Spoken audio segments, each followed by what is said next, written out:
എന്റെ പ്രിയപ്പെട്ട കുഞ്ഞേ, ഈ അടുത്ത കാലത്തായി കണ്ണാടിയിൽ നോക്കുമ്പോൾ നിന്നെത്തന്നെ തിരിച്ചറിയാൻ നിനക്ക് ബുദ്ധിമുട്ടാണെന്ന് എനിക്കറിയാം. ഹൃദയവേദന നിന്നെ നീ ആരാണെന്ന് മറക്കാൻ പ്രേരിപ്പിക്കും. അത് നിന്റെ പ്രകാശത്തെയും നിന്റെ ചിരിയെയും ചിലപ്പോൾ നിന്റെ മൂല്യത്തെയും കവർന്നെടുക്കുന്നു. എന്നാൽ ഇന്ന് ഞാൻ പറയുന്നത് വ്യക്തമായി കേൾക്കുക. നീ ഇപ്പോഴും വിലപ്പെട്ടവനാണ്. നീ ഇപ്പോഴും സ്നേഹിക്കപ്പെടുന്നു. നീ ഇപ്പോഴും എന്റേതാണ്.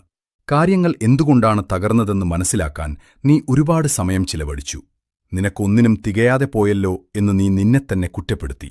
എന്നാൽ എന്റെ കുഞ്ഞെ, നീ ഒരിക്കലും കുറവോ കൂടുതലോ ആയിരുന്നില്ല. ഞാൻ നിന്നെ ചേർത്തുപിടിക്കുന്നതുപോലെ നിന്റെ ഹൃദയത്തെ ചേർത്തുപിടിക്കാൻ കഴിയാത്ത ഒരാൾക്കാണ് നീ നിന്റെ ഹൃദയം നൽകിയത്. അവർ നിന്നെ വിട്ടുപോയിട്ടുണ്ടാകാം, പക്ഷെ ഞാൻ ഒരിക്കലും നിന്നെ വിട്ടുപോയിട്ടില്ല. നീ നൽകിയ സ്നേഹം ഒരിക്കലും വെറുതെയായില്ല. അത് പരിശുദ്ധമായിരുന്നു. നിനക്ക് എത്രത്തോളം കരുതാൻ കഴിയുമെന്നും എത്ര ശക്തമായി സ്നേഹിക്കാൻ കഴിയുമെന്നും അത് കാണിച്ചു തന്നു. നിന്റെ ഹൃദയം ഒരു